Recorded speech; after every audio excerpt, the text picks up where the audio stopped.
I'm Jeff Gordon, and you're watching Racing America.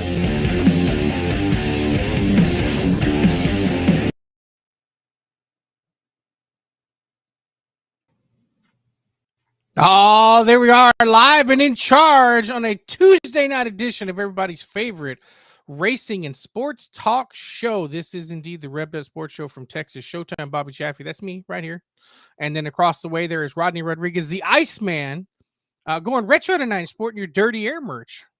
Yeah, I actually had to, I did something before this. So there wasn't a lot of time in between. So it's like, you know what? I'll just leave it on because it is provided by On Demand Shirts, just like everything that we sport, So figured, why the hell not? The polo fits. So let's just keep it on. Let's just keep it on and do some good Speaking stuff. of merch, mine came in the mail today. There you go. Man, that's fast. Well, not the whole order, just the here, go to the wide shot. First debut, worldwide debut of the Bobby Chaffee merch today.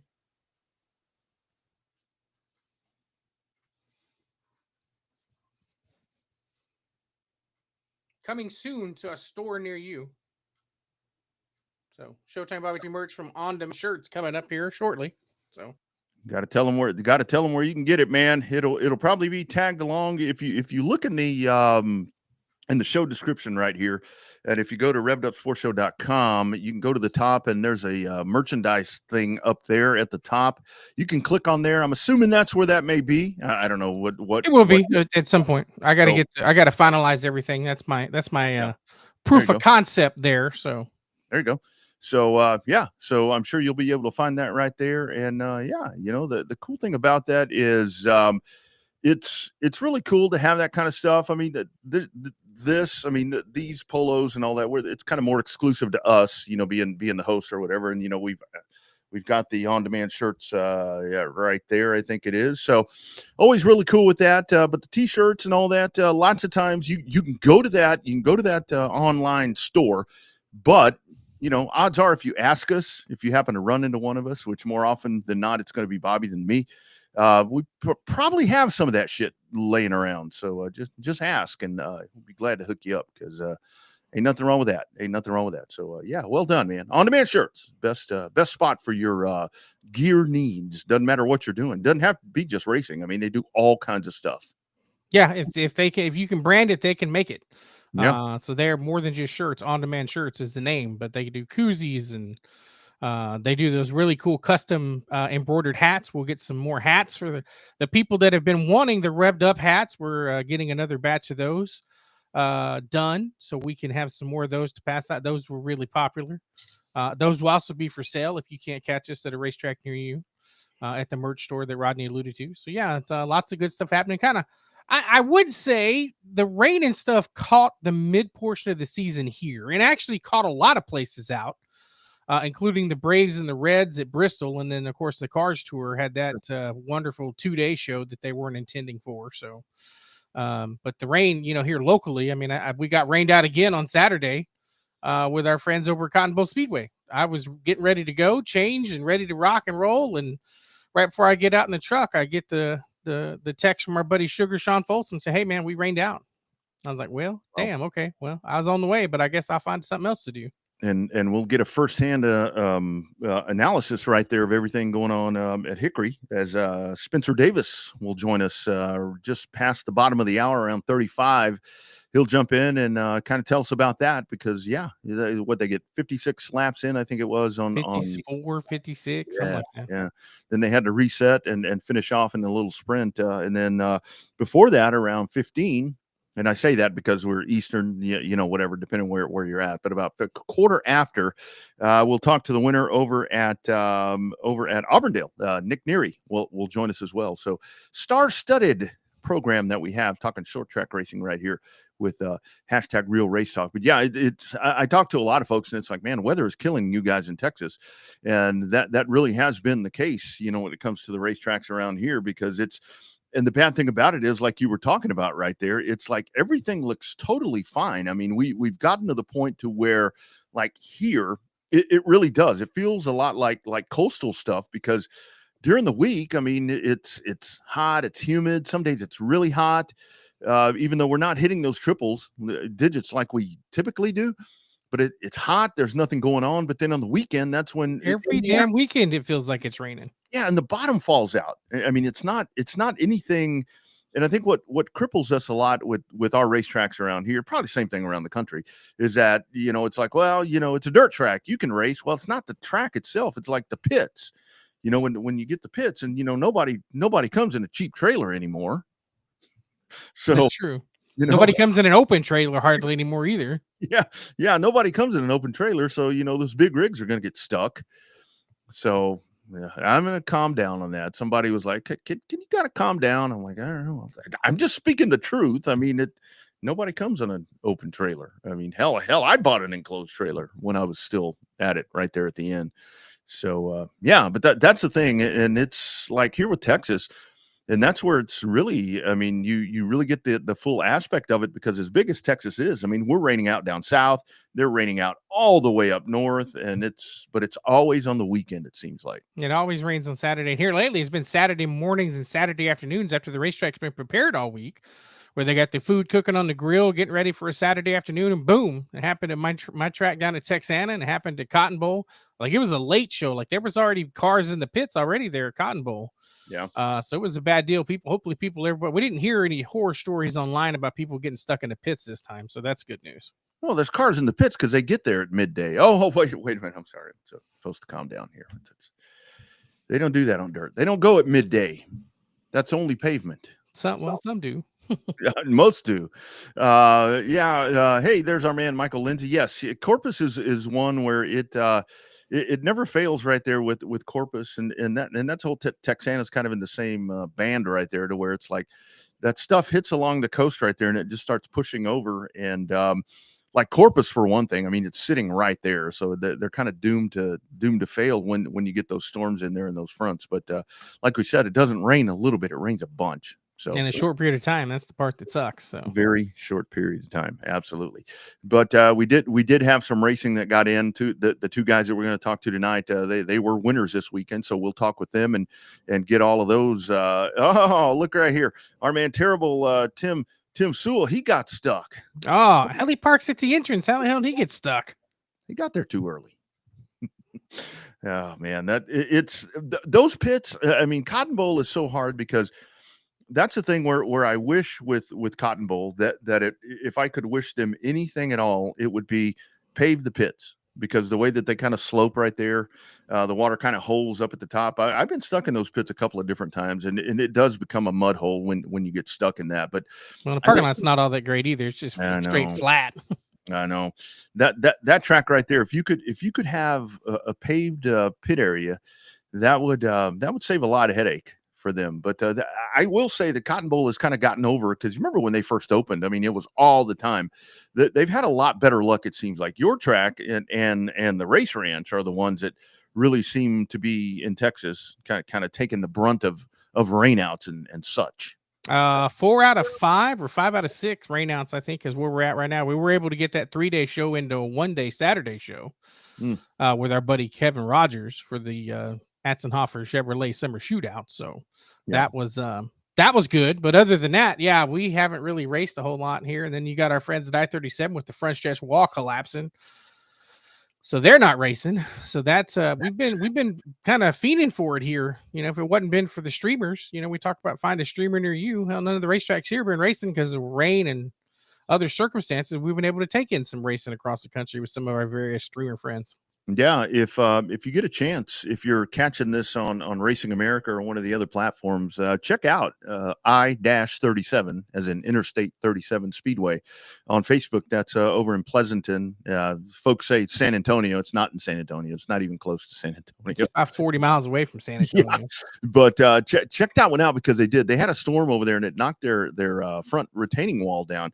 And they've done a really hell of a job getting that thing together. They've had to miss a lot of races, but they've done a good job on getting that back up. And I think they're getting close. And I like what they're doing. They're going to storm back in with a Wednesday night show coming up. I guess that'll be first. I don't know. I think they're getting ready for the Stims reschedule. It's going to be their first race back. Yeah. Okay. So looking forward to that one. But yeah, 37, those dudes need to catch a break. So if you get a chance, get on out to Pleasanton and check out that good racing. So that's the way it works over here. You got Corpus down on the very bottom. You got I-37, which is between Corpus and San Antonio. They're down I-37. Then you go all the way up towards the east. That's Cotton Bowl Speedway. And then you go way up north. And that's where you have all the DFW and Waco, kind of the equator that I call it, right there in between. That's the way the what do we call it? The geography works here in Texas. Topography, I think, is the word you're looking Oh, for. is that what it is? I think it is. I think so. We'll have to look that one up. I think it's topography. Well, we'll call it the dirtography because that's what we have here. And laying way over to the east, you have the asphalt track, which is Houston, and they haven't had much better luck when it comes to rain either. So no, nobody in Texas has had good luck, especially our buddy KR. I mean, I joke with you. We're talking about the STEM series, the South Texas IMCA Modified series that we're running. I was like, because the weather, I think it was only like a 30% chance of rain. I joked with you on a text. I said, well, hell, if Stems is in town, that's going to make it at least a 50% chance. Absolutely. And then boom, like I said, like Tim said, that was a lot of water in a very, very short period of time that washed that place out. So Yep, that's what happens. I'll tell you, man, it feels like Florida. I joked around that we're in Central Florida. I mean, Central Texas, but they're racing well in Florida, and they had a big one this past weekend over at Auburndale Speedway.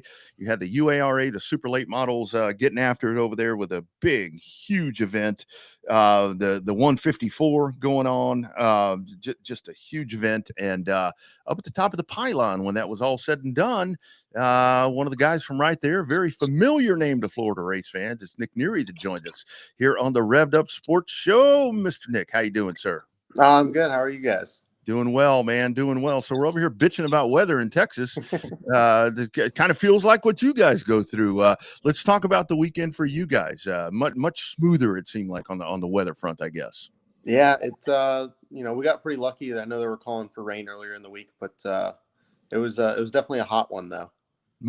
Yes, absolutely. Yeah. Hot and humid in Florida. Those are two words that go together for sure. Yeah. You just gotta wait about 15 minutes and Florida little shower will pop up and ruin your weekend. So yeah. Speaking of weekend, talk about that whole setup, man. Ricky's got a really good thing going where he keeps it in mind. I guess the words cost effective and racing don't usually go together a whole lot because there's nothing really cost effective about racing because it's also damn expensive.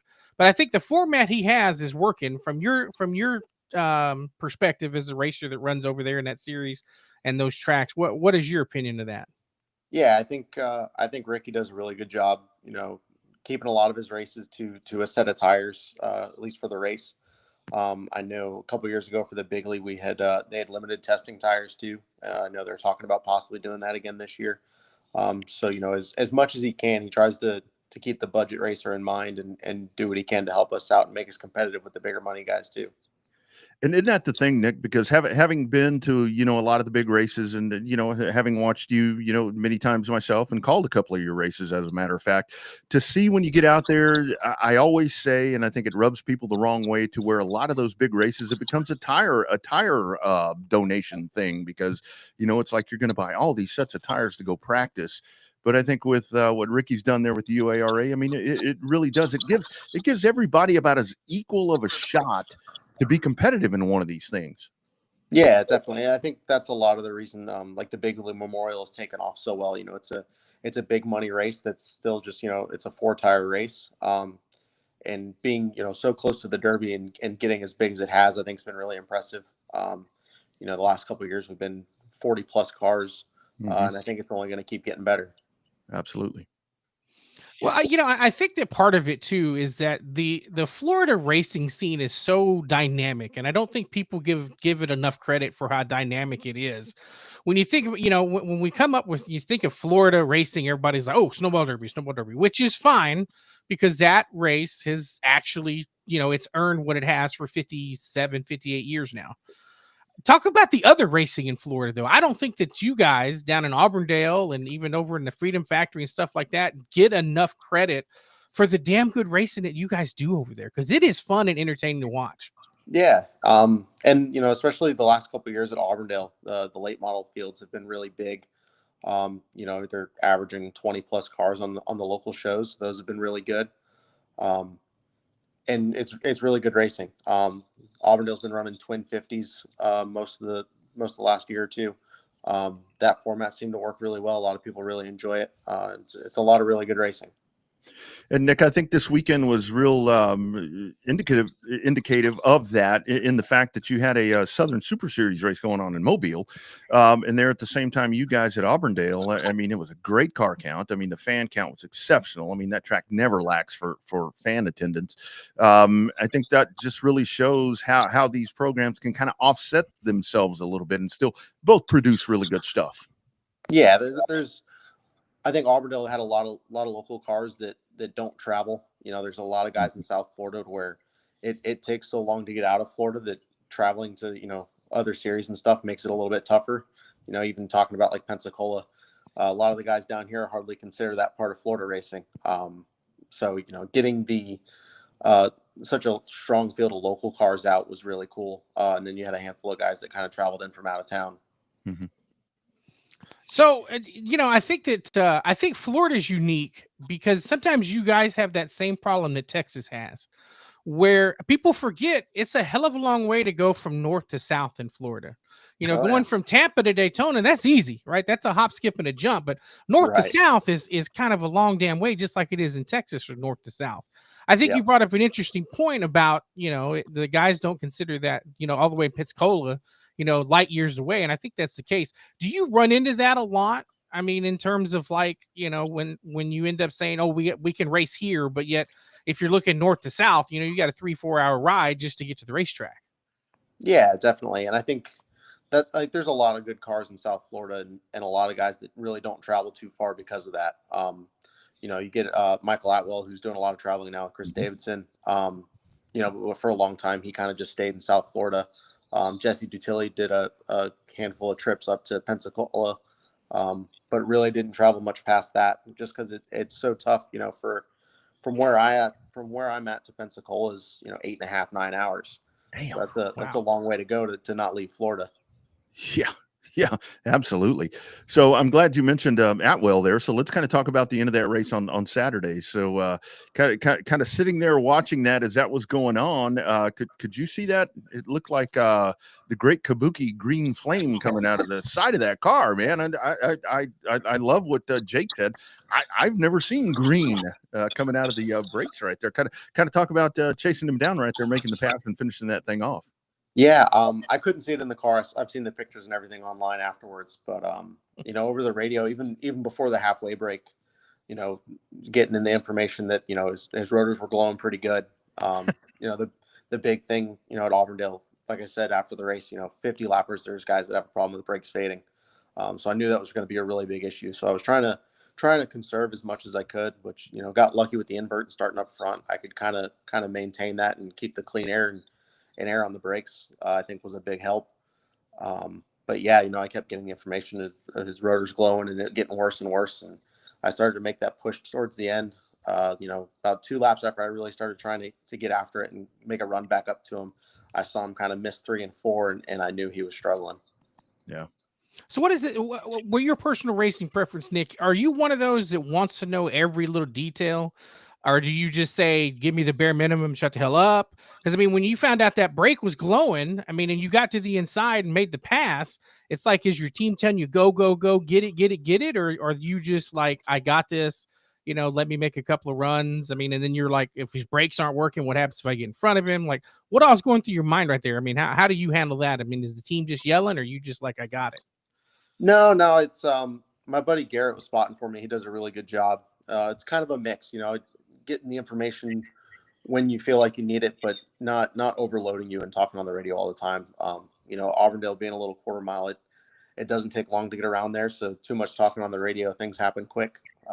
So, you know, every few laps, kind of getting an update on that kind of thing is kind of how we try to keep it. Absolutely. So, Nick, I do want to ask you because I know that you get a lot of back and forth with guys, you know, with tires. I mean, we were talking about that a while ago with tires and cost and so forth. Kind of speak to the American racer I'm a big advocate. Both of them. I mean, both of them. They're both great. But kind of talk about those American racers to where do they still are they still the tendency that they were a couple of years ago, where the longer you run them, maybe after a couple of heat cycles, they get a little better, or has that kind of changed a little bit up with compounds and so forth to where it's not quite that same thing with the American racer that you guys do that you guys use in UARA? With the super stuff, you know, I mean, new tires are always going to be a little bit better. The American racer doesn't seem to have the fall off some of the other tires do. They seem to repeat really well, and they hold up really well during races. We haven't really had many times when we've had issues, unless it's something that's kind of self-inflicted. So, you know, I really like the tire. I enjoy racing on it, and it being a little bit cheaper than some of the other tires is good for the budget too. Budget, that we've used that word a lot tonight. Budget, right? It's so hard. I mean, we have the same problem with the radio show, right? We have a set budget, but yet we're always blowing through it, just like normal racers, like we used to be when we raced. It serves at the super late model scene down there. How cool is it to know that a local track can have twin 50s and still have good competitive racing down there? That to me it's kind of like when you see, you know, what Slinger does on a Sunday night, right? With some of their 50 to 75 lappers with super late models and stuff like that. I've always been impressed by the guys in Florida, or that central-ish Florida type of region, if you will, for lack of a better way to describe it, since I don't live there. But to me, it's just cool that they have such a competitive race running expensive ass race cars. Like, I think that's just cool. Yeah. I mean, it's got to be a cool environment to be a competitor in it, especially when you don't have the opportunity, or you don't have to spend hours and hours in the truck and trailer going to different places. It's got to be a cool opportunity for you guys. Yeah, I think a lot of the stuff that's working at Auburndale is because Rex, you know, has a couple cars himself, so he knows what all goes into it. So he does a pretty good job looking out for the racer and that aspect. And he knows, you know, whether you're going to race for 30 laps or 100 laps, it doesn't really cost us any different going to the racetrack. So, you know, running the twin 50s to give everybody a good amount of racing to try to get their money's worth. You know, the twin 50s will only run one set of tires for both. So that makes a big help for it. And, you know, he puts up a good purse for his local shows too. Yeah, absolutely. I mean, I think it's great that racers have a chance to run where you don't have to do, you know, 200 laps or 250 or whatever the case is, and that you can have something that's more condensed. So for you, with kind of the influx of racing that you have there, and again, you're in such a great spot right there. How do you determine, Nick, if you're gonna branch out, if you're gonna go somewhere else? Is it based around what you're planning to do there in the central area, or do you find the big races that you want to go do? How do you determine where Nick Neary is going to be racing at? Luckily, you know, the last year or so, I've kind of teamed up with Grant Thormeyer, and he's been helping me out with, you know, doing a little bit more traveling, going to some of the bigger races. We're getting ready to head up to Berlin for the 250. So we're leaving this weekend to head up there. So, you know, I've been getting to do a little bit more bigger races. You know, it's been a lot of fun. A lot of it just kind of depends on work schedule and things like that too. You know, I still got a family business. I gotta help and can't take all the time off that I'd like to go racing. But you know, when I can get away, we want to go hit the bigger shows when we can. Wait, you have a job? This isn't your life? Oh my God. He said family business, right? It means he's built. That means they're used to it, right? That's what it is. So you realize Berlin is up in Michigan, right? That's a long ass way to go. Are you taking the car from Florida, or are you getting another ride going up there? I can only imagine. That's like going from Texas. That's like going from Texas to the Carolinas in one shot, man. That's a long ass way. Yeah, I want to say it's right about 20 hours. Shit. So luckily Grant and the guys are going to be taking the car up, and I'm going to get to fly up. So get to feel like a hot shot for the weekend. But dude, it's good. You know, it's a fun track. I've been there once to drive myself, and I was there a couple months ago helping out with the super modified that he's got. So I'm looking forward to go back there. And the last time there, we were struggling a little bit, so hoping for some better luck this time. So I'd like to ask you, Nick, I know it's not your division, but one of the things here in Texas, we do have a semblance of an outlaw division. And I know that Pensacola has that and so forth. And UARA has just really done a great job with transforming that into the sportsman, you know, kind of back to what that division is supposed to be, in my opinion. Kind of your thoughts just looking at that, where you've got those old chassis or whatever that, hey, let's do something with them. You get those cars, build a body, put them on there. It looks like something that's doing really well over there in those parts of Florida. Yeah, the last few years, the Sportsman Series has been really big. Again, Ricky does a great job with it. It's really good racing. I know for a while there, they were having different winners. Most of the time, you wouldn't have a repeat winner back-to-back races. Dodge the last year has been kind of hitting his stride and been kind of dominant. But it's not something that I don't think will last forever. There's a lot of guys chasing him, trying to catch up to him. So I go out and watch the sportsman races when I can, when we're not racing ourselves. But it's a great series. Looks like a lot of fun. Absolutely. So how did you get into this, man? We usually start out with that, but we had so much fun talking about budgets and traveling up to Michigan that we kind of forgot to ask. So is the family business part of this whole this living the dream thing you got with the race cars? Talk about how you got to where you are now. A little bit. My dad raced off-road cars, like short course off-road stuff. When I was 5, he got me into a go-kart. So I grew up doing that, raced a lot of road racing stuff, went all over the world, got to race across the globe. Got a lot of really cool experiences doing that. And then did a little bit of Formula car racing, around 16 or so. So did some cool stuff there, did some testing with Honda back in the day, and just kind of ran out of funding for the open wheel stuff. It's pretty big money. And then we got into the late model stuff. A family friend put me in a modified mini stock years ago at Citrus. Ran that a handful of times, then we went straight to the late model. There you go. Another great track right there, Citrus County. Last one for me, Nick. And again, congratulations on the big win there this past Thank weekend. So talking about the next one. So what's, as we get towards the end, because you can kind of see the end of the rainbow, or the end of the whatever you want to call it, end of the rainbow right now. Rest of the year, what's the plan for you? The 17 car to finish out.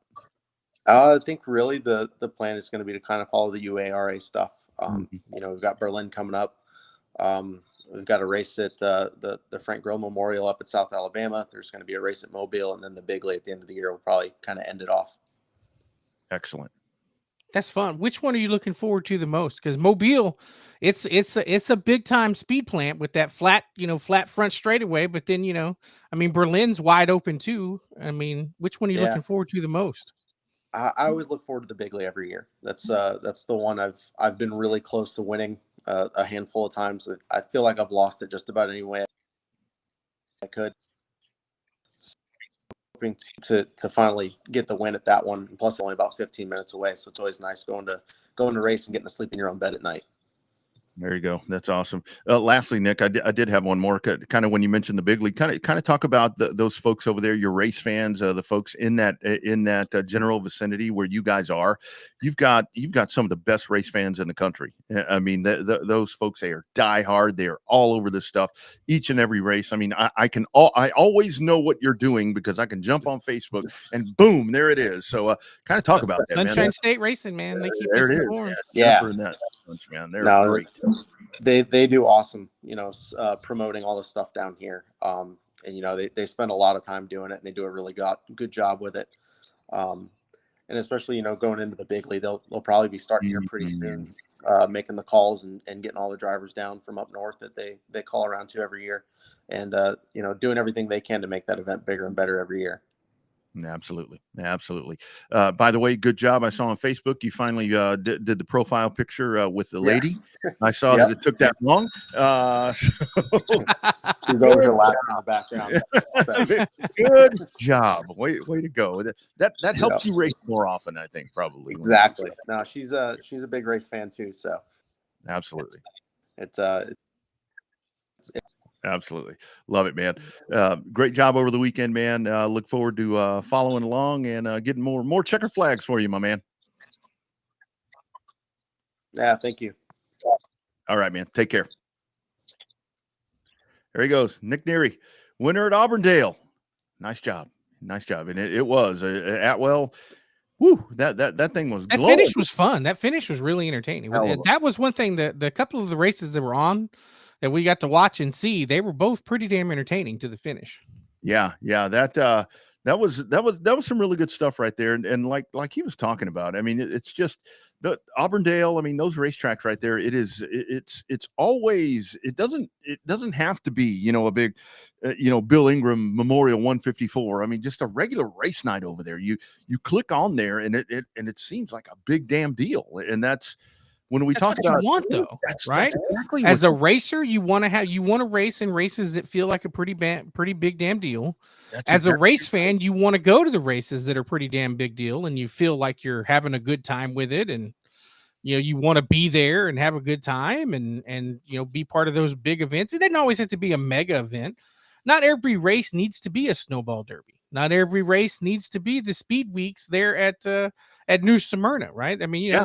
there are certain times that a 1 day show with one set of tires can be just as damn entertaining as some of these super duper long high dollar big money races. I agree. I think that there's an absolute time and place. And our man Jake Wilson, I didn't even see this. So see, these announcers, we all think alike about the profile pick, because I didn't see what Jake was talking about. Jake Wilson, of course, the voice of the UARA right there, and what a great job he does. One of the best in the business. To where it's like those shorter races, and that was a cool thing that I really liked when we were at Mobile. When we would have a pro late model, 30-lap pro late model race. And there was no Jake Finch. There was no Bubba Pollard. There was none of those guys. It was guys that needed to get out there, get some seat time, get on the racetrack, work on tires, work on setup. They get out there and race their ass off like it was the Snowball Derby. So that's what's cool about those races, man. It's really good stuff. It feels like weekend racing. Like you said, everything doesn't have to be 100 laps. I like the short races. The short races are nice. They do come in handy, because if you're sitting there, you don't drink as much beer, and your butt ain't near as sore when you sit there after you sit through some of these long ass races. So Yeah, absolutely. So yeah, that definitely does happen. So as we talked about, just a huge weekend that we just had, and there was a massive event at Hickory, and it wound up being a couple of days. Wasn't the original plan for that, and this guy right here ended up winning what turned into I don't even know how many hours it was. It was well over 24 by the time it was all said and done. In the pro late models in the Cars Tour, winning at the Throwback Classic. What a ride for our man Spencer Davison. He joins us on the hotline. How you doing, sir? Oh, doing well. Thank you guys for having me on. Absolutely, man. Thank you for being a part of the program. So have you spent all that money yet, my man? No, definitely not yet, but we got a couple things in store for it here at the race team. Okay, perfect. there they are, racers spending all that money on race car parts. You didn't want to go to like Vegas and try to bet it all on black or anything. I mean, just have a little fun with it, but racers always trying to spend more money on race cars. I've never understood it. Oh yeah, no, always trying to get the next competitive edge. I joked, saying we're going to Disney World after this and a couple interviews at the track, but nope, always just trying to find that little bit extra. Absolutely. So Spencer, take us through it, man. So the race starts, you get 56 laps in, whatever it was. I know the weather was looming. I mean, we were all sitting there watching on Flow. Let's talk about your mindset. It's like, okay, I think we may get 50 laps in, maybe we don't get 50, but how do you program yourself to think, okay, I might have to do this shit 2 days in one of these events? Yeah, we fired off there, and we were set up for the long run, and the 47 of Honeycutt got by us early. Once our air pressures got up, I was just kind of riding behind them, biding our time, and I could see that the weather was coming over turns 3 and 4, and quick conversation during the green flag run between myself, my crew chief, and my spotter. We knew weather was coming, so tried going there on that final restart on Saturday and grabbing the lead, and we about got by them, and actually it started downpouring pretty good, and Yep. 1 and 2, and actually hydroplaned into them, and luckily, we both kept everything straight, but we were sitting there second for that real extended green flag run, and or that real extended red flag right there. I think, like you mentioned, probably 24, 25 hours. And I'm like, man, we're gonna have to go back green. We haven't made it to halfway. So, then your next thought is okay, we're sitting there and they say 15 minutes till till cars are going back green there on Sunday. I'm looking at the weather, and hell, there's more weather coming. It kept dissipating right at the track, so I'm like, I don't know how much of this race we're going to get in. So I'm like, I just got to go out there and lead the rest of these laps, and hope if weather does come, we're the one in first when they finally call this thing, or if we get it all in. No So, doubt. Spencer, I'm either going to sound like a genius or I'm going to sound like a complete blubbering idiot. Did you come to a pro late model race in San Antonio in the mid 2000s?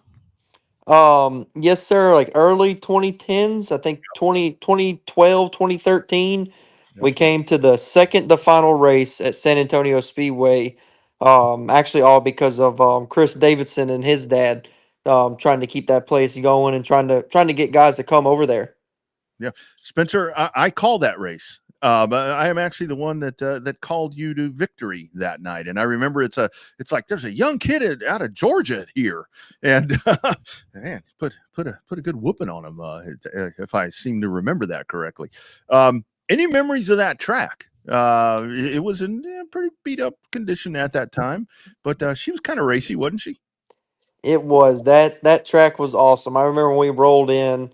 I actually talked to the late now Greg Davidson about it, because he's one of the reasons we came out there. Actually, a very good reason why we came out there, because we had a good relationship with him and Chris, and I got told by him and my old man, I've never seen Lakeland Speedway before, but they're like, you got to run it like Lakeland. I'm like, well, that was long gone before I was even thought of, but I know what they were talking about. And man, that track had so much character. I'll never forget the first lap around there up the speed. We hit the chip coming off a two because, the crossover, you literally jumped it because of how the trailers had made it sink in, and the boilerplate walls, and it was so much fun. I'm so happy we went out there, and we had a good car that night. We wound up winning. I think I passed Casey Smith with 10 to Mhm. go Yep. after racing nose and tail the whole race, and I think the race went green to checkered. And man, that was fun. I wish that track was still racing, and it gets brought up a lot. A lot of these people don't know about all these tracks that are around, and being able to go somewhere like that was really cool. And I'm glad I got part of the front straightaway stands. That was part of their trophy. It's still sitting in my Yep. trophy collection. It's awesome, dude. That is kick ass. Damn, I actually remember something good for a change. How Look about at that. that? Look at that. Good call by So, you. so how does that compare to a win in San Antonio special, right? Did you go to the Alamo or anything, or are you just more interested in racing in Hickory now? No, we did go out and see the town and all. I mean, you're right there by it, so I think you're crazy if you were racing there and you're not a local to go and see the sights. It's a real beautiful part of Texas, and I mean, I still remember a lot about that racetrack and about that whole weekend. But now we're racing around Hickory and around North Carolina, and trying to still be diverse in our schedule. We didn't go quite all the places we wanted to go to this year, but the BKR bunch, we've hit a bunch of racetracks and we've done a lot of winning, which is always nice. Yeah, you mentioned that right there. Talk about that, Spencer, the Ben Kennedy Racing Team. You guys, it started out early in February, winning races here at New Smyrna, and you've just kind of been dotting the map around with everything that you've done. Kind of talk about 2025 to this point, and obviously adding Hickory there. Really good year for you guys with BKR. Yes, sir. First off, I gotta thank Mr. Jimmy Kitchens. He spearheaded putting us together with the BKR bunch. He came to me after our Good Cars Tour season last year, my family car, um, and just kind of talked to me about some things. It turned into a one race deal at New Smyrna, and in the super side, that was my first time in a super in probably 9 years. And Mm. I mean, we led one practice, finished second in the other one, qualified fourth, and we had a real good car, and unfortunately got rained out. But I mean, it spearheaded into one more race at Cordele, and that spearheaded into a full season for these guys. We put a deal together essentially to, you know, I hate to keep saying revamp Ben Kennedy Racing, but Mhm. you know, he trusted me to come in and bring my guys, the people I wanted to bring in, and kind of show that it wasn't their equipment. They just need the right guy behind the seat, and Mhm. um show that what they had was good. We haven't changed a thing. It's the same car, same shocks, same springs. They've always been running. And the one thing I asked for that I was adamant on is, I came back short track racing was to win and to have fun, and I put a group of guys around me that I could do both with. Tony Erie Jr., Tony Erie Sr.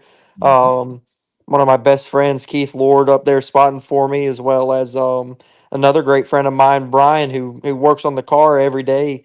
And I'm like, I'm not going to do it without my guys. So we struck a deal together, and they put their full trust in me to show that their program is capable of winning with the people they had, the cars they had, and meshing the two together. And it's been really, really successful. I mean, for myself, I have 4 wins of the year, and I actually got to go down and take a NASCAR Brazilian driver, Gabriel Casagrande, and we went and won New Smyrna with him, his first time in a stock car. So I mean, they're to say that they're ecstatic, I think, is definitely an understatement. I mean, it's been such a great parent. I can't thank himself and some guys behind the scenes at BKR that all made this happen. They put their neck out on the line for me, as well as the Surf USA mobile guys. I mean, without that sponsor alone, none of this would be possible either. So, I mean, I think it's every short track racer's dream is to be able to come out here and kind of not take control of a team, but Hmm. be trusted to help guide them in the right direction. But it takes all of us. It's not just myself doing it. It's every single guy. They want to be here. They want to win. And when you have an organization like that, it's just makes everything so much more fun. No doubt. All right, so you heard it here first. Thanks, Spencer. Since there was a Brazilian racer and a Ben Kennedy car, that means NASCAR is going to Brazil. Thanks for confirming that rumor for us, Spencer. I appreciate that. No, and all kidding aside, though, what has Ben like? I've often wondered. I think because he's so young, despite growing up in this sport, I don't think he gets enough credit. I mean, yeah, sure, Grandpa and great grandpa were Bill France Senior and Junior, but he's got to have a hell of a racing mind, doesn't he? I mean, to want to go to Chicago and then wanting to go to the Navy base. I mean, what's he like just talking local short track racing? I actually got the race against Ben a long time ago, back when I first started racing. He was still late model racing, and really didn't talk much. But I got an opportunity to race for him in 2016, K&N Racing, and we just kind of kept that friendship alive and kept that connection between ourselves. And I mean, he's the most respectful guy you'll ever find, just not only in the garage, but I feel like in life he has real good standards. He's a very respectable. I mean, just a human being. To say he's great to me is an understatement. I mean, people people definitely don't give him the credit he deserves, and um, I mean, he makes a bunch of good calls. I feel like for NASCAR, and he's invested in the sport, not only just in the top three level, but all the way down. I mean, yes, he owns a late model team, but he does so much for the community and so much for racing in general. I mean, he's definitely one of the good ones, and it makes me feel even more proud to carry his name, every weekend, because he holds us all to such a high standard, because he holds himself to that. And you gotta commend him for that, dude. Just what he's doing for the sport, I think, is just incredible. Absolutely. So Spencer, let's talk about. I mean, for you, when you look at this, I mean, you're racing at Hickory, you're racing at Nashville, you're racing at New Smyrna, you're racing at Five Flags Speedway. Yeah, I know a lot of folks. It's like NASCAR Cup Series, whatever. But when you get to run these kind of cars, where this grassroots racing, where I mean, not to steal the football term, it just seems to mean more to me in short track racing. Of course, this is all I've ever done, but getting to run those venues. I mean, this has to be for you. I mean, talking about racing at old San Antonio. I mean, those kind of things. This kind of has to be for you. You got to be living the dream right here, right? I mean, especially with a team that you've kind of been put in command to guide it down the road. It's got to be some really good times right now for Spencer Davis. It is. I spent the last couple years prior to getting back in the late model racing, K&N and truck racing, ARCA racing, and that's obviously fun. And I don't feel like any racer would ever turn down an opportunity to run in any of the top three series. But I mean, I'm a racer. I want to win, and I even said it when we were truck racing. Short track racing is tough. Super late model racing, I feel like, is there's some of the toughest competition out there, and I think you could put any of these guys in any of Mhm. these top three series, and they're going to find success. I mean, just like Bubba Pollard, you put him in an Xfinity car, he's never sat in one. He gets a chance, a good chance, and he has a chance to win. No different than Stephen Nasse when he was going K&N racing and Hooters Pro Cup racing. I mean, he was a force to be reckoned with. Um, I mean, I grew up racing around these guys, and that's to me that's where the competition's at, as far as throughout the whole field. It's so tough, and there's at the end of the day, there's what now 40 spots on Cup on Sunday, and I think you got 38 in Xfinity and 36 in trucks, Yep. and there's way more talent than that sitting here on a Saturday night, at any Midwest track, any track in North Carolina. And I mean, I'm really grateful to be able to run against these guys. Be able to come back and run against your Bubba Pollards, your Stephen Nasse's, against some of the great talent crew chiefs like, Anthony Campy. He has an amazing program. Um, I love it. I love every minute of it, and I mean, it helps when you're bringing home trophies too. I'm not gonna lie. Struggling races at this level is just as bad as struggling in the Truck Series. Winning Yep. at this level is just as sweet to me as winning in the Truck Series. Or if I ever, am fortunate enough to get the Run Cup on Sunday, I'm gonna soak it up all the same way.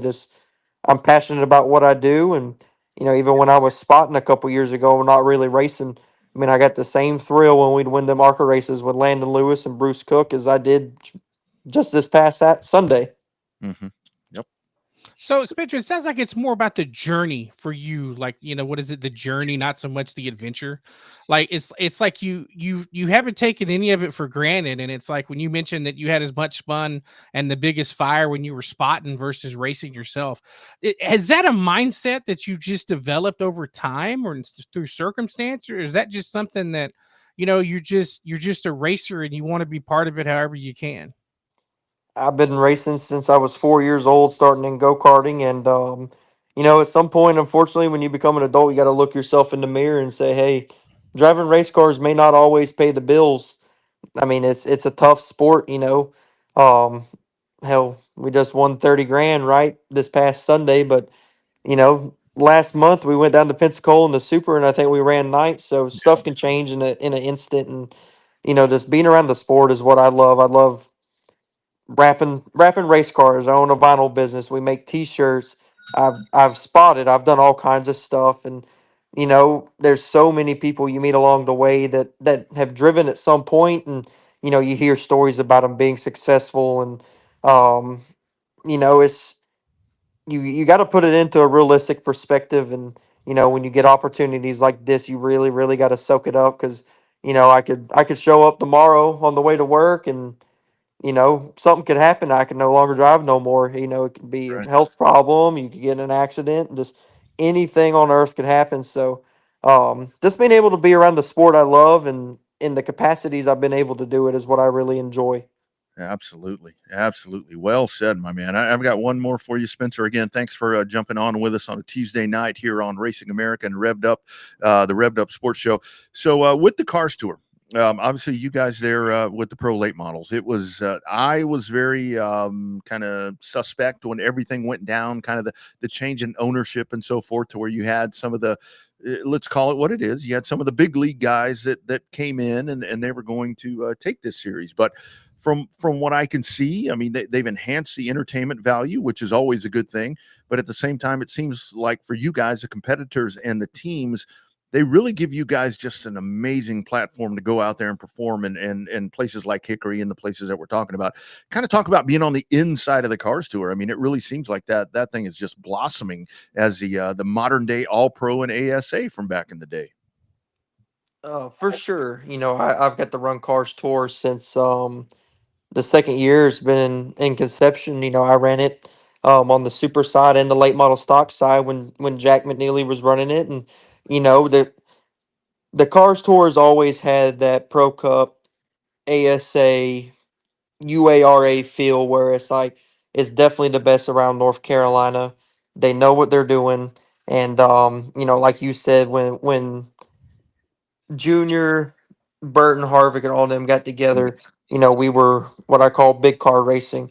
And Yeah. I'm like, this is going to be big. They're going to take it to better heights, and they just didn't scrap everything they were doing. They kind of adopted their way in and used their hand to make it better. And everything, when you swap ownership, it will have growing pains. Not everything's going to stay the same. And, they're keeping it on the right track. They're doing the right thing. And I mean, where else you gonna go? Let's be honest, and run a 100 lap race for 30 grand or a hundred twenty Yeah. five lap race for 50 grand, and you know everything blow up for you. Right when it happens, I mean, there's been races in Canada that were huge. That have been put on for straight rail racing. The Snowball Derby pays a lot, but I mean, not anywhere I can think of you can go run 100 laps for 30 grand and be on that type of spectrum just yet. I mean, Flo's done an amazing job. The officials are doing a great job. I mean, they got it going on. I'll give the Cars Tour that. And that was part of the attraction last year of going to run that series. The late model stocks are their babies, and rightfully so in this area. That's what's biggest. But they've done a good job at making the cars, pro late model field just as competitive and keeping them just as welcome. And I think it's only going to get better, right? It's showing itself. It's picking up, and they're putting effort into both, which is always nice from a straight road guy standpoint. Being able to run close to home and run for a competitive series. Absolutely. Well, I don't have anything left other than just say congratulations, man. That was a hell of a finish there the other night, and you were elbows up and put it to them there those last couple of laps. So congratulations on the big win. Don't try to spend all that money. Try to have a little fun with it. Don't try to spend it all. And then tell Ben we're looking forward to him, and hell, tell him you had a good time, and see if he'll come on our show. That'd be pretty awesome. There you go. There you go. Oh yeah, no, I'll definitely pass the word along. Maybe we can get them on here, and you guys can talk some good old short track racing. Damn right. Damn right. All right, Spencer, thanks so much, man. Appreciate the San Antonio memories, man. Making me feel really old with that one. So yeah, good stuff. And we'll talk again soon, man. Thanks for hopping on a Tuesday.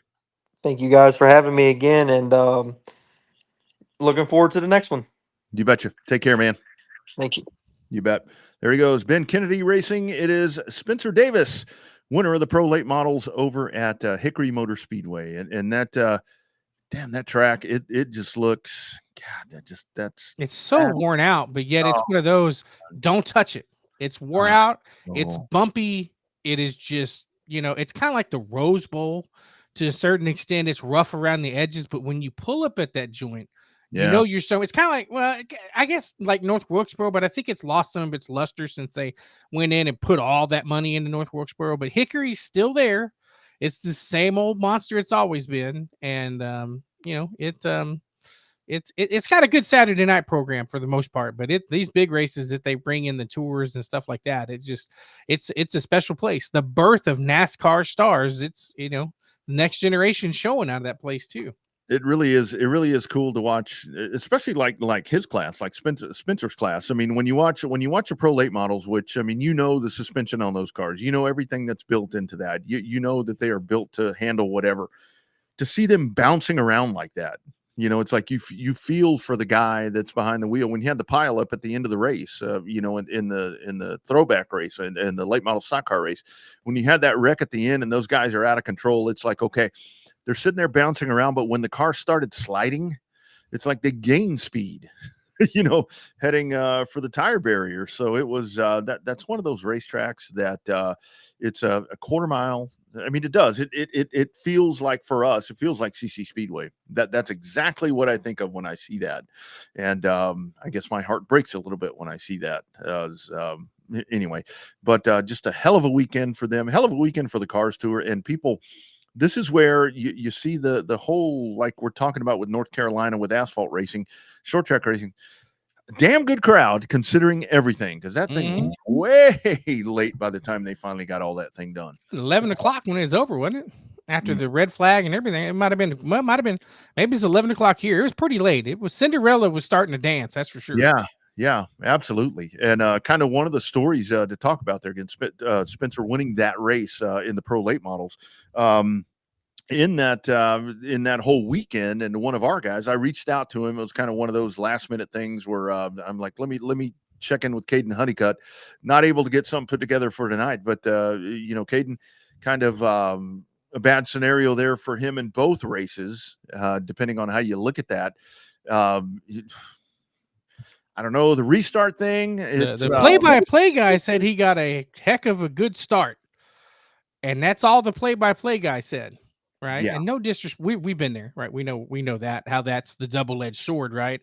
Of course. But I mean, I don't know. I mean, I guess like you said, depends on which side of the fence you're on that deal. Depends on your version of that. So. And that's where it's so different now, because depending who the lead car, or whatever you want to call the pace car, is going to be. I mean, back in the old days, the lead car was on the inside. I mean, there was no choose, there was none of that. So it was easier to manipulate the start depending on what you were going to do. I mean, one of the things I learned very early was I would, like, if I'm on the pole on a restart, I'm going to drag you like that, like they do on dirt. I'm going to drag the field down into the corner, and then I'm going to shift, and I'm going to do all these different things. But you're on the inside, so you're the one that's in control. But if you're like the lead car and you're on the outside and the choose and all that, it makes it a lot different. And with all of that, yeah, the 17 car did jump the start when you look at it, but that's part of this, to where it's like the other car's not going to go because you have an idea what the other guy's going to do. And if he's sitting there cleaning tires off, and he's sitting there, jumping up and hitting the accelerator and all that, you get an idea what the guy's going to do. But that's a cool thing about the head games, where if you're sitting over there, you're doing all that shit and then you don't go. So, but I mean, all of that happens. Honeycutt ends up, he parks it at the end, and then the other story, no longer with Nice, moving on to something different, a different OEM, and here he is going with Friesen again to finish out the season. Just an unfortunate end of the year for Stuart Friesen, but that's a good landing spot for him, I think, with a motivated race team, to say the least. Yeah, definitely. He's gonna. I think he's with the Young Brothers this weekend. Yep. There, and I think he's gonna run the O2 just to make sure that he starts. I don't know how long he'll be running, but he'll be there to get the participation points, which is what he needs before he gets in that Stuart Friesen ride there coming up at Richmond.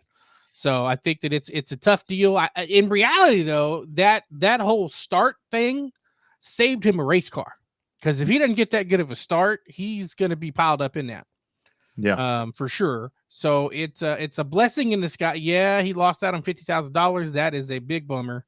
But he saved $100,000 race car. So yeah, and that's, of course, that whole incident right there with the call it jump start, whatever it was there with Honeycutt. That was what precipitated the big crash, and it you were kind of waiting for that to happen at some point. And I didn't really like, I'm taking the fact out of here that I'm a Caden Honeycutt friend and a Caden Honeycutt fan. I didn't like a lot of that being kind of pinned on Caden Honeycutt and whatever the start may have been right there. That's just where it comes down to. You're going for a win. I mean, you're going for $50K right there, and that's what's going to happen with under 20 to go.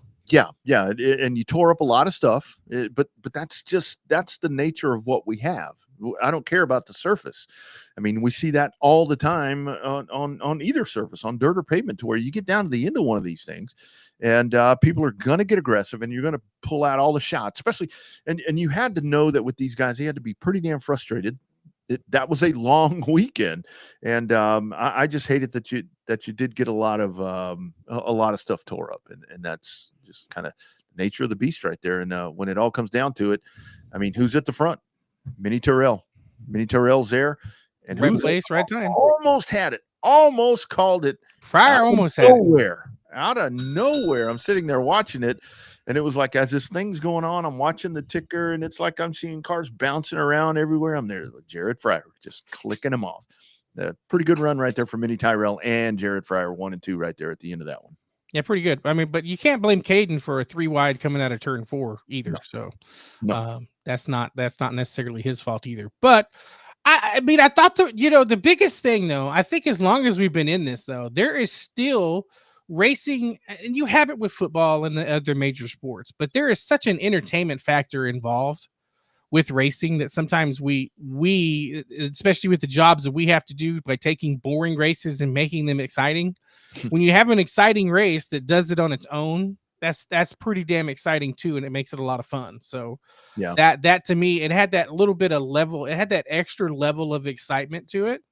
And then the fans sometimes, like the crashing and burning, unfortunately, that you get to see with carnage and stuff like that. But whatever it takes to get the race fans to the racetrack and put the ass in the seat is what matters the most. Yeah, absolutely. And I will tell you, I mean, when you want to talk about a crash, I mean, that 97 car, I mean, that thing had part of the tire barrier under that thing when they drug it in. Yeah.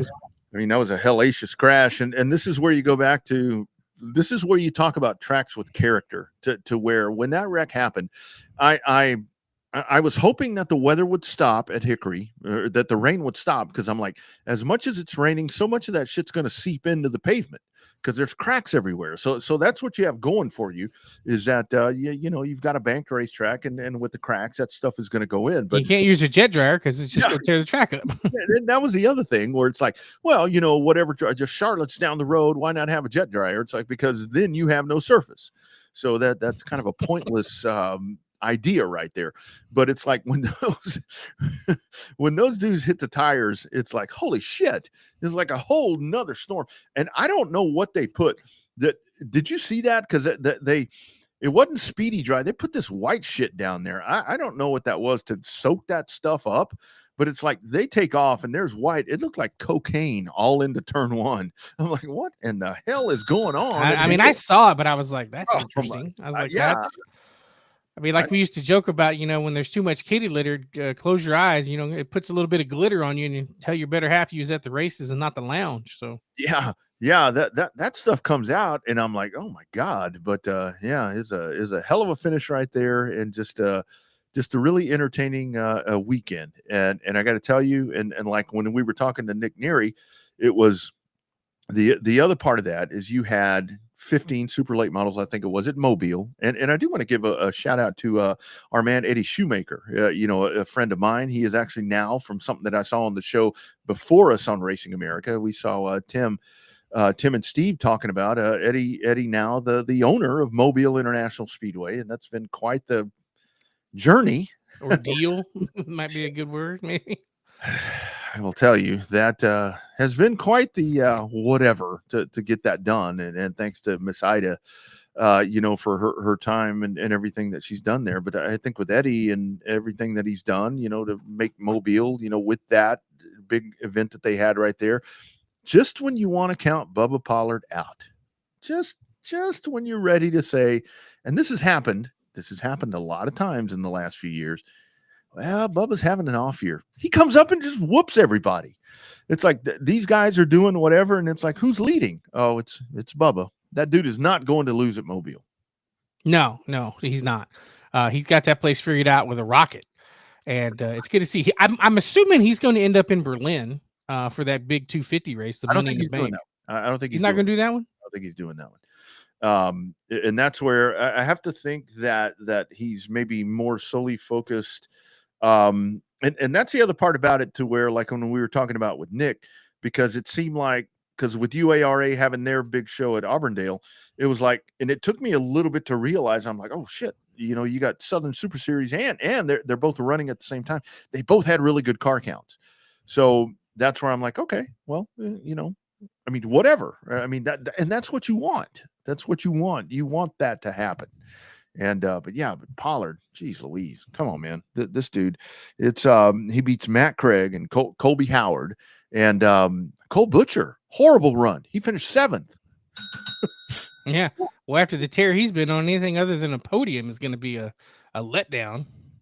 And I saw today, I think it was on the Mobile Facebook page, and we'll kind of wrap up our asphalt short track racing, kind of talk some dirt here in just a minute, maybe get to some NASCAR stuff. So it, you have these guys that get out there, these Cup guys, Stuart Friesen, unfortunately hurt in a short track accident that's kind of ended his year. At this point, we've had a lot of guys that get injured when they go off and run short tracks. Bubba Pollard on Sunday, he didn't go short track racing. He went to the dirt He went to the dirt. He didn't go to his Sonoya Raceway. This is Bubba Pollard on Sunday. That's Bubba Pollard coming off a bull. In shorts. In shorts and boots. Come on, BP. I'll tell you, man, the dude is untouchable. Well, I shouldn't say that. That's kind of the curse. But yeah, that our man Kerry Stapp that I used to race with over here at Kyle, and that we all race with in the Texas areas, he was a bull rider, and he went car racing to get away from this violence. There's your short track Jesus right there, getting thrown off a bull bareback. Jeez Louise. Bubba, come on, man. Come on. We need you around, buddy. That's interesting. You did some homework to try to find that. That one just kind of stumbled across me. And we need to get him on here. We need to get him on here maybe in a couple of weeks, and we can talk about, we don't need to talk about Mobile. We'll talk about the bull riding experience. I have a funny feeling it's probably not the first time that crazy ass dude has jumped on the back of one of those. No, probably not. I wouldn't think so. Yeah. I think as well as we know, Bubba Pollard, probably not the first time, and he may have had a cold beer or two before he did that. Just guessing. A hunch. Yeah, just a hunch. Just guessing. Before we come back and talk some NASCAR stuff, we're going to tell you about our friends at My Race Pass. Welcome to the My Race Pass app, the #1 app for motorsports fans. We want to make sure you get the most out of your My Race Pass app experience. With your new free account, you can use the My Race Pass app to see race day information, including event entries and official lineups and results for over 600 organizations across North America. You can also see track information and purchase online event tickets for select tracks. With your free account, you can also search for a track or series on the My Race Pass app and favorite their profile to receive news and race day notifications on your mobile device. To see more information and to see which app subscription is best for you, be sure to visit getmrpapp.com. My Race Pass, the ultimate racing resource.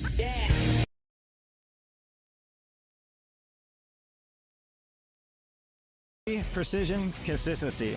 Just like in racing, these are our values in screen printing, embroidery, and everything in between. If it's branded, we can do it.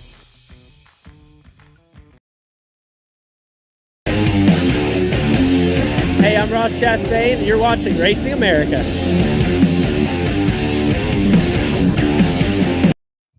Back live on a Tuesday, #Real Race Talk. It is the Revved Up Sports Show. Thank you all for being a part of the program every Tuesday right here. It is 7 o'clock Central, 8 o'clock Eastern time. And thank you all for liking the socials and being a part of this. We love the growth. We love the growth. We love the great guests. I mean, these guys tonight have just been exceptional, man. Really great racing conversations we had tonight. Yeah, lots of fun. Well, we like it when the racing conversation's real. That's why we have the #Real Race Talk, unfiltered and live. That's why you like it. So that's the only way to do it, to get the real live, real world reaction to the questions we ask. That's right. And that's why we are live, and you guys are free to check in at any point. Again, RevvedUpSportsShow.com. Usually the day after the show, Wednesday, as it would be usually, you can catch the audio podcast. That's also on Apple. It's on Spreaker. It's on Google Play. It's everywhere. You get the audio podcast. If you're driving along and just want to listen to it, you can't watch the replay, go back and check out the audio replay, subscribe and like it, and the YouTube page as well, if you get a chance, as well as all Racing America socials. All right, Bobby, off of a NASCAR weekend, here we go. Iowa didn't have a problem with, you text me. It's like, man, there's a lot of people there. That it was good to see the stands juiced over there. And again, that's a whole different conversation that we can have about why IndyCar lacking at Iowa. But another NASCAR weekend. Well, here we go. I like that racing, I guess. So, yeah, another NASCAR weekend. Yeah, I mean, I wouldn't rank it up there as like a huge, earth-shattering race weekend. I think the biggest thing that's surprising out of that race weekend is you had two basically sellouts for both races. And yet they're probably not going to be there in 26, and IndyCar is not going to be there in 26. So it's kind of like, well, I mean, poor track. And it's weird because not NASCAR owns Iowa. It's no secret that NASCAR owns it. But it's I mean, it wasn't a great race ratings wise. Now Xfinity ratings were through the roof again. The cup race a little better than it was. So it's I don't know. I mean, it just wasn't it didn't move the needle enough for me. And it's the same thing. All this telemetry, all this, he gonna run out of gas. He gonna run out of gas, and then you got enough gas to do a burnout. Don't like that to me. If your crew chief is telling you to go, unless they tell them to purposely burn it down when they're supposed to run out of gas, just pull it up, park it. Say, yeah, we just barely had enough gas. Not the whole dramatics of, oh, we're gonna run out. We're gonna run out. We're gonna run out, and then you got enough to do burnout. That was my big thing coming out of that, to where it's like, oh, all right, whatever. I mean, it kind of kills the whole thing with a fuel economy race. And I don't necessarily mind a fuel economy race if indeed it's really an issue. But I just never felt that was going to be an issue with the way that was going on right there. And the whole thing with Iowa, it's really tough. I've seen some stuff from folks that I think are pretty much on the inside enough to know that it was kind of a, I hate to say, self-sabotage deal with the Indy cars. The weather was fucked up too for that. I mean, let's be very candid. I mean, there's a tornado on, tornado warning during qualifying. So. Yeah, a tornado happens to be on the ground. I mean, that's one thing that's going to kind of, that might mess with attendance, but and it's back to the conversation that we had last week, and we played that sound from Kenny Wallace, to where it's like, look, Fox didn't do a good job of pushing that race in front of people. Iowa Speedway didn't do a good job of pushing that race in front of people. But when you get to, and this is where it's so weird between the two, because Iowa to me just doesn't seem like an IndyCar hotbed. I guess maybe that's not the right way to say it. In a perfect world for me, I want to see IndyCar back at Michigan, Texas, and Pocono. And again, I understand the reason that they're not, and why they probably shouldn't be, just because of the tragedies that we've seen there. I mean, they're going to Arlington. That's close enough to TMS. Yeah, but they're going to race around Jerry's place. I mean, and that's where, to me, it's a little frustrating, towards like, let's do a double. I mean, let's do an oval race, and then let's do, the road race. And I've been a big advocate of TMS being in front or after Indianapolis, the 500, but that's IndyCar. That's a whole different discussion. Well, we got to talk about that. I say, have we been on since Fox bought in? We haven't. No, we have not. That's a big damn deal right there. Where Fox, and they really are placing a lot of emphasis on that. It seems like, if I'm NASCAR, I'm like, well, hey, what are you doing here? But that's a Fox control entity at this point, near as I can know. What, 1/3 of it, right? Third, yeah. But it barely cracks the deal. If it's 1/3, it was, a couple of hundred. It was in the 5 figures, as reportedly, which makes their deal. That makes IndyCar worth, $600-700 million. Yeah, which is not a lot of money comparatively to what you think it might be. Yeah, and that's where, with the TV package, I mean, that's super important. I don't know the absolute whatever of any of the TV packages, but the fact right there that Fox is kind of invested in that. And this is where I think that I know that the NASCAR thing is kind of already set, but I think for NASCAR, this could kind of be a game changer. And I really do. I miss Amazon, or what was that? Yeah, Amazon. Amazon kind of jacked things up when they did those races, because it's like I turn that on and I'm bored by the pre-race. The post-race is no good. I mean, it's like they kind of changed the bar on the way everything was done, and now it's like, okay, now we're kind of stuck with this. I mean, I'm not a big fan of the NBC coverage, and it's not just Lee Diffie. It's a lot of it where I'm like, it's just. And a race like Sunday doesn't help. If the racing was better, maybe that would be, maybe at Daytona I'll change my mind. I don't know, but I don't know, man. I'm just not jazzed up about it. I mean, I don't know. It's the same thing. I think Amazon was a game changer this season. It really was. And as much as people don't want to admit it, because we couldn't watch it, or we didn't have it, or yada yada yada. Amazon upped the game to a level that nobody thought they were going to remotely do. Yeah. And now all the other networks are trying. TNT tried. They had a lot of the same people in the same faces in different places, but it didn't feel the same.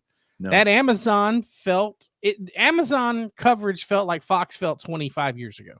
Yeah. Amazon gave the streaming feel.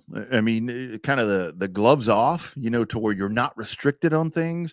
And again, I don't need people on there shouting the F word or calling somebody a SOB or none of that. I mean, it just seemed a lot looser. It just the flow, FLOW, just seemed a lot more a lot looser. You know what I mean? It didn't organic. Yeah.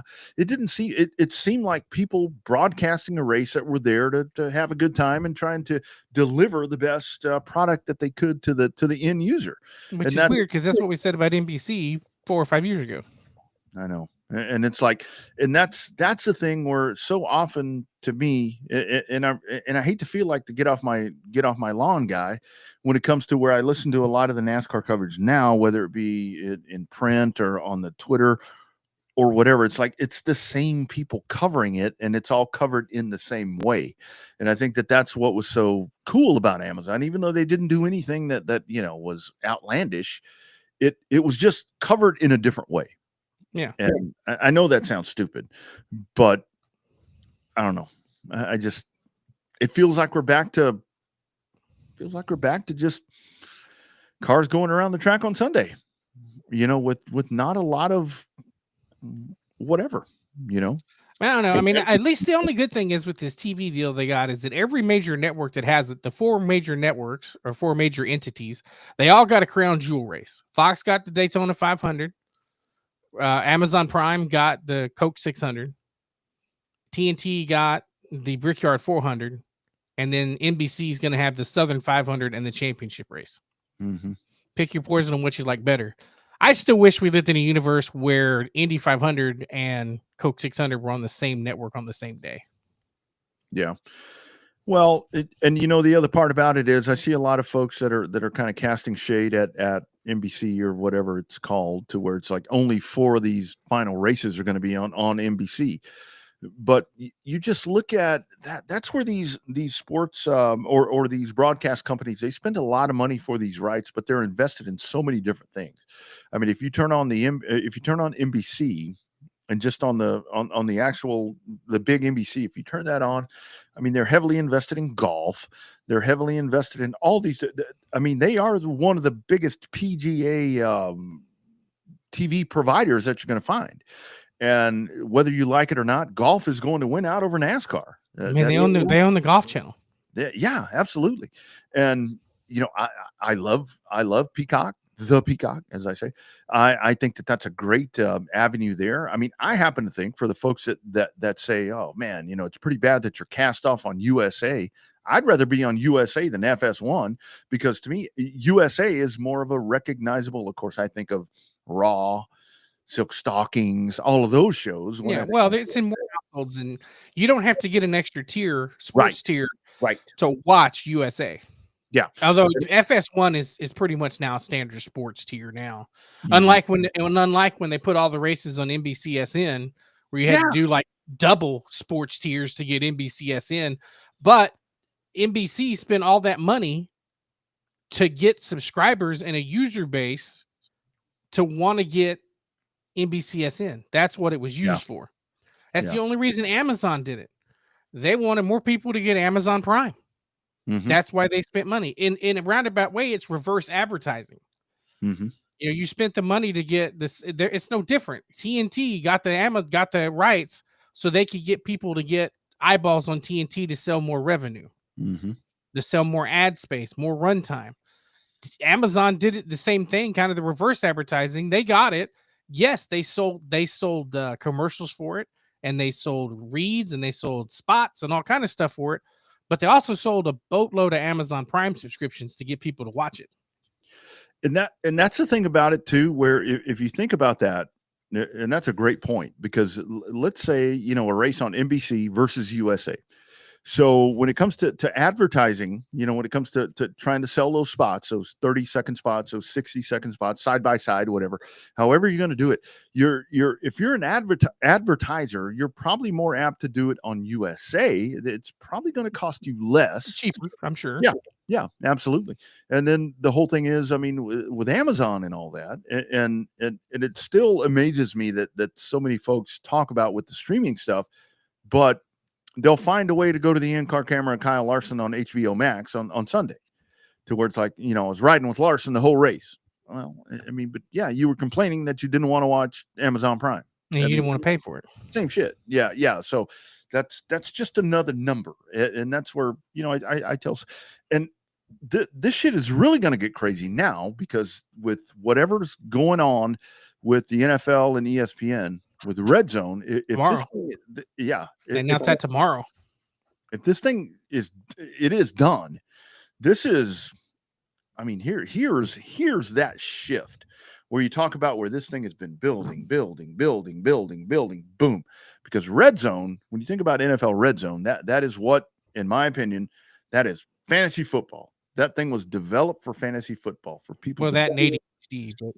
Yeah, and I'd much rather watch Red Zone than all the other boring ass games, though. I'll watch my team. I'll watch the Texans play. But now, thanks to fantasy football, I really care. The wide receiver, the Steelers, I need him to get 30 points for me. I'm going to watch Red Zone to see what he does. Yeah, and for me, it's just about being entertained. I mean, because if you turn on, I mean, I don't know. Let's say that Fox has Carolina against Jacksonville. Are you really going to sit there and watch that for an hour? Nobody, unless you are a diehard Carolina fan or a diehard Jacksonville fan, nobody gives a damn. Yeah. You come rolling up in here, and it's going to be Red Zone, probably Red Zone again, and one of the national games on the Tom McKay system here. And if the Cowboys are playing still, glutton for punishment, that's going to be on.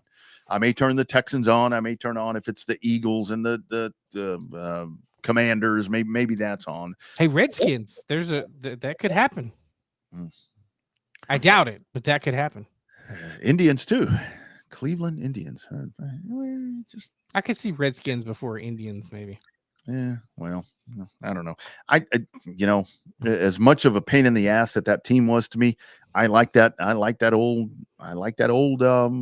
helmet and logo. I mean, I like that. I mean, I grew up watching that. I grew up hating those people.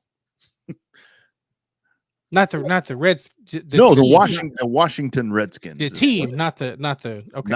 Not the Redskins. No, we were actually laughing, Bucky and I, the other day. We were doing some crosstalk, and we were talking about when the Cowboys had, and again, it was the older black gentleman that was the Cowboys mascot, Crazy Ray, where that dude would come out with two guns that had blanks in it, and he would like walk up to the Redskin, to the Indian, and like shoot him in the head with smoke coming out, and the Indian would fall down. It's like, imagine that now. Imagine that nowadays. Never get on that. Thanks to our friends at Google, Liberty Media bought Formula One for $4.4 billion. Sheesh. God. And I can't find the Fox amount. It was mid five figures. I just wait for the day. I wait for the day, because it's like, we talk about NASCAR being the family-owned property, and I think the more and more that everything happens when it comes to lawsuits and calling NASCAR a monarchy and doing all of these different things, and the conversation we just had, talking about Ben Kennedy, I just wait for the day that NASCAR says, all right, we're going to sell this thing. And that's where they can make money. Oh my God.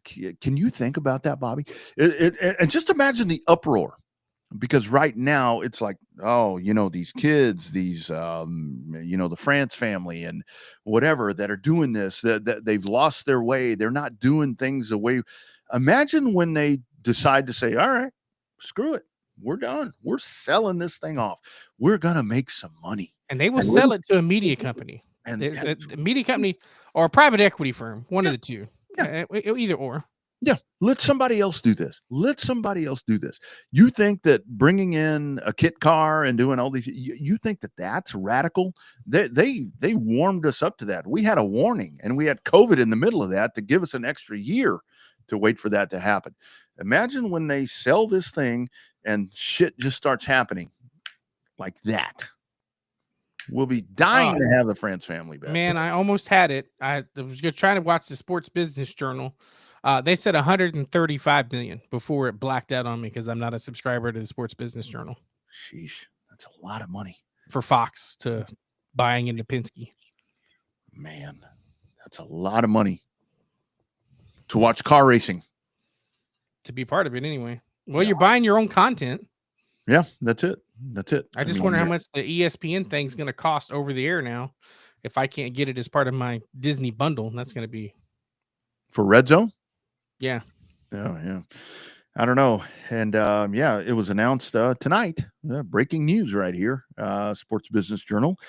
Disney, ESPN, and NFL and the NFL on Tuesday night announced a deal whereby the network will acquire NFL Network, NFL Red Zone, NFL Fantasy Football assets from the league in exchange for a 10% stake in the network. The agreement still described as, quote, non-binding, unquote. I thought they're supposed to. Well, the earnings call is tomorrow, so we'll get more info about it tomorrow. God. They're just trying to get ahead of the unconfirmed report. So sports. And sports, what a business.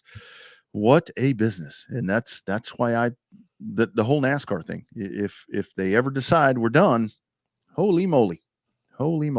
And the whole thing about it is, I think as much as people want to think that folks don't give a shit about NASCAR, if it became insiders that had a lot of money, if it became an insider thing to where possibly a deal could be made to acquire NASCAR, how many people do you think would be knocking on that door? Oh, more than you think. I think more than you think. I think there'd be a dozen media, probably 6 or 7 media entities and 6 or 7 private equity firms. Yeah.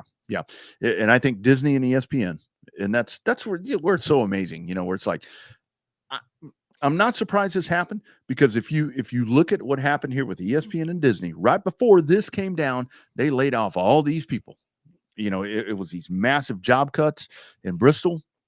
All this shit that happened. What are they doing? They're going to spend their money in different places.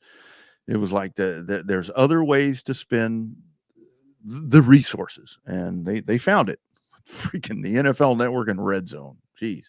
And speaking of Bristol, that the baseball game, it great looking venue, but man, I did not hear a lot of good things about that, man. That sounded hot dogs, all kind of stuff.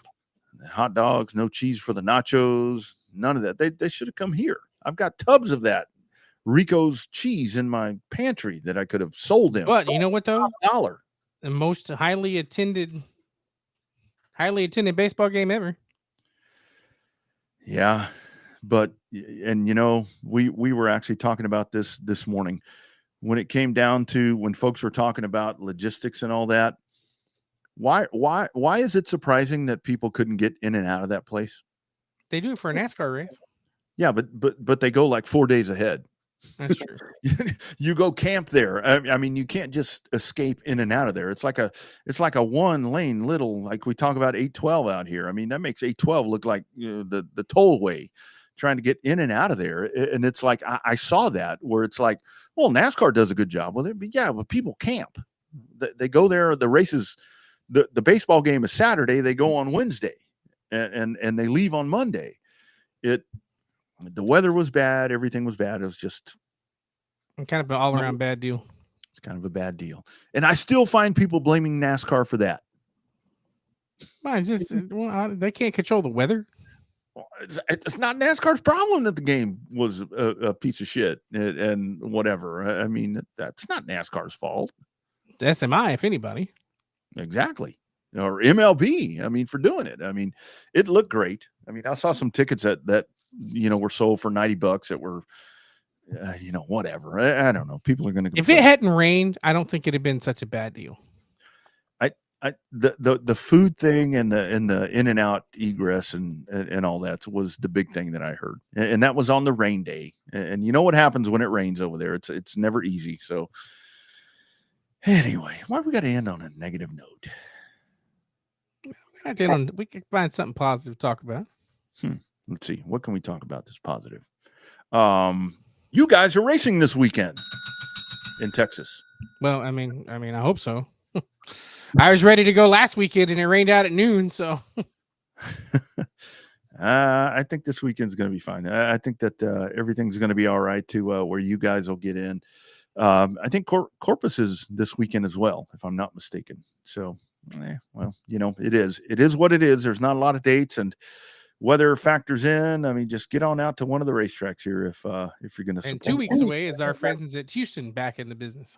That's right. That's exactly right. So kind of back to the Bubba conversation. Bubba on the back of the bull. He is supposed to run, I think, at the Northern race. So there you go. There you go. So we'll see. We shall see. All right. On the schedule for you this week, my man, you got the Saturday racing in between, my friend. Not a whole lot. I'm actually going to try to work on the merch stuff to get some stuff done. I'm going to try to do some show updates on some graphics and different stuff like that. And then who knows what else I'll get into between now and Saturday. You need to pull that shirt up again. Show folks what you got happening right there. I'm going to take myself off the screen. That way we can get these people to get you some commerce and be out there repping. On-demand shirts, baby.